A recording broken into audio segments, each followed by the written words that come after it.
This week in May is the anniversary of the merger between Unitarians and Universalists to make the religion that we know and love today. So I'd like to share with you one of the stories from our own history, the Universalist side of our history, that some people like to call a miracle story. This is the story of John Murray. John lived at a time hundreds of years ago, but in some ways not so different from today. There were racial tensions throughout this land as European colonists came and brought the smallpox disease and pushed Native Americans out of their own homes. When people were out of work and couldn't pay their bills, there were no eviction protections, and they were thrown in jail. In the midst of this time, John Murray had a baby boy and a wife, and he was a preacher. He believed in universalism. He believed that all people, not just some, were inherently good and worthy, and that when people died, they would be surrounded by an infinite love in heaven. Even with this strong faith, John Murray's life fell apart.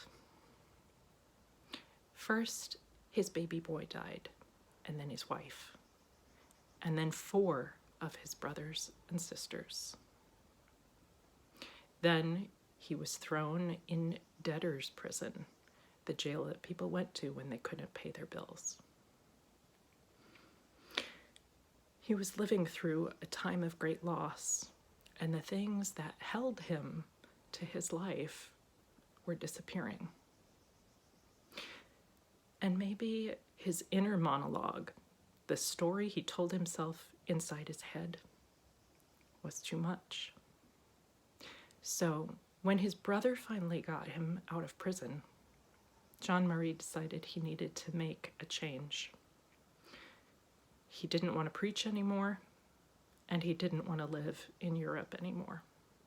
So he got on a colonist ship called the Hand in Hand and sailed to New Jersey to create a whole new life for himself.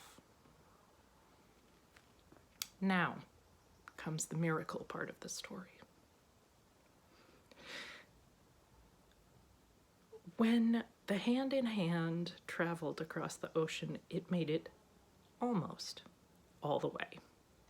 And then it got stuck on a sandbar. Well, folks got off the ship in smaller rowboats, and when they got to shore, they met a Universalist named Thomas Potter. Thomas Potter had built a church, but he didn't have a preacher. And when he met John Murray, he made a bargain with him. He said, "I have been looking for someone who will share a message of universal love. If your ship is still stuck on that sandbar by Sunday, preach in my church." Of course, John Murray didn't want to preach anymore. So every morning he would look at the ship and hope. But he hoped in vain, because that ship stayed stuck and stuck and stuck day after day. Sunday came and it was still there.